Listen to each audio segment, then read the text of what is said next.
This program contains true stories of rescues. All of the 911 calls you will hear are real.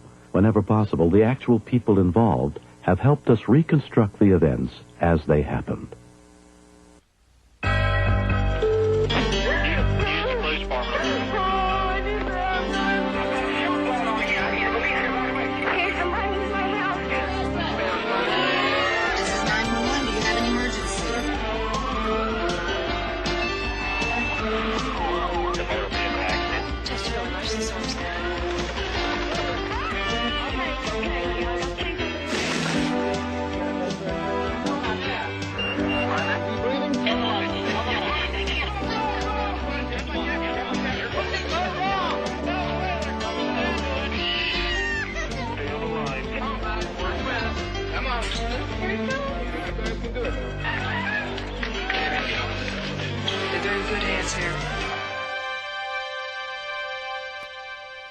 Day in and day out in small towns and big cities throughout the country, firefighters routinely save lives of men, women, and children they've never met.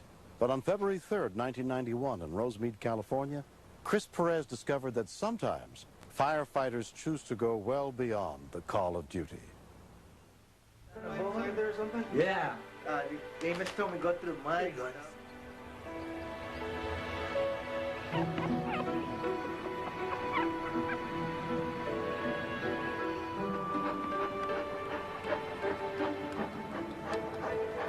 So we seen Harvey over there in the mud, remember? You guys...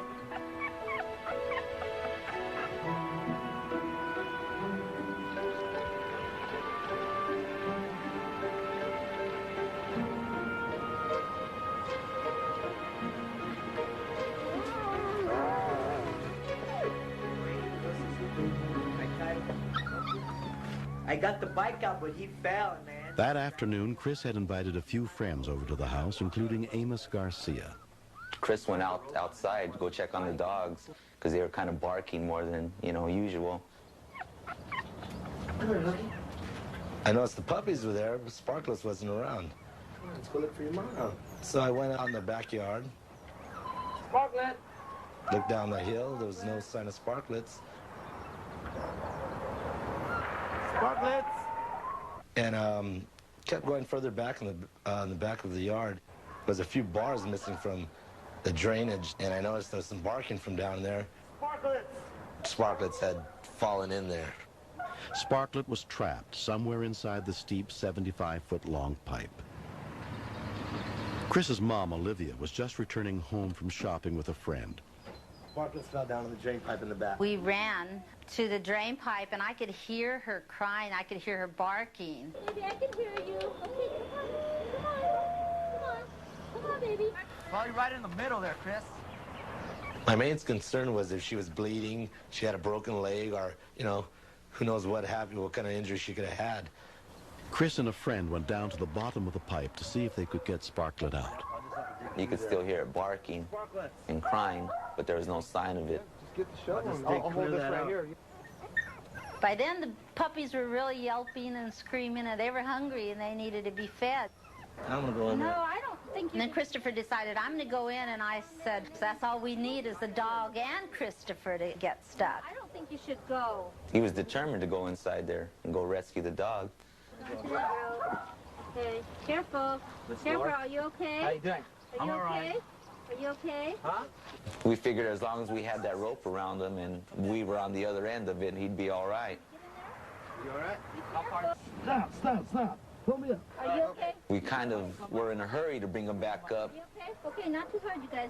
Not too hard. We didn't know if he was stuck or if he just couldn't go any further. There you go, right on. Careful. Careful. Careful. Watch your head. Careful. Watch your head. Good shot. Careful. You got him. Careful. I'm going to go call the fire department now. I'm going to go call the fire department. All right. That's just too far down in there. Olivia called the nearest fire station and spoke with Captain Dennis Ortiz.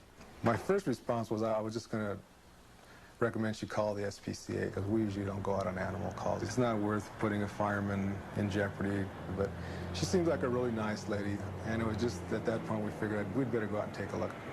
But the firefighters remained ready to respond to any calls for emergencies.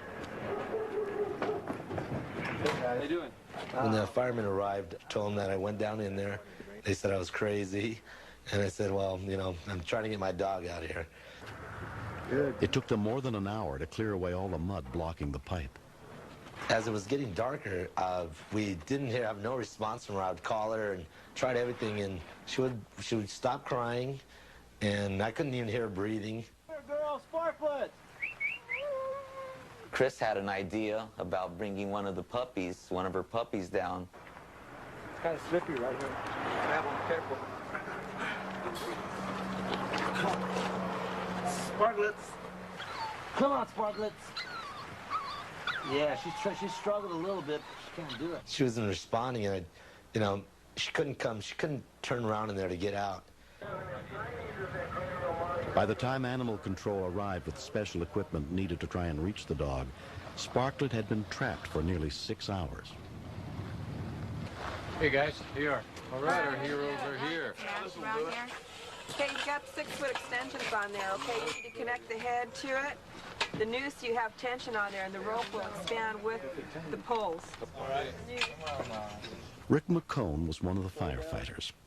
So I would take and put a pole in there and extend it up inside the hole that we had cleaned out as far as I could get it. Nice and slow. Yeah, okay, Sparkletts. All right, I'm just about up to her, Rick. Let's see if I can try to get her around her head here, pull her out that way. I tried that 3 or 4 times to hook it around her head, but she kept pushing her head up against the top of the culvert. All right, Sparkletts, relax. I can pull her Easy back. on that rope, easy on that rope. All right, Rick, I got her hooked around her front leg. Don't try to pull her back a little bit. So I finally was able to hook it around her front leg. There we go. Come on, Sparkletts. I pulled her back probably about 3 or 4 feet, and I pushed the pipe up a little bit past her and kind of just prodded her down, you know, pulling as much as I could, sliding her down along the edge of the pipe. There you go, girl. Go slower, Rick. Sparkletts. Yeah, there we go. It's all right, mamas. Don't bite this man here. Okay, girl. Okay, Sparkletts. Okay, girl.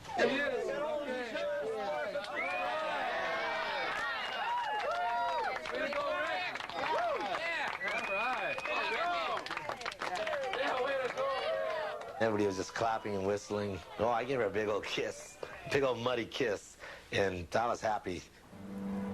The Perezes know that their local firefighters went beyond the call of duty to save their dog.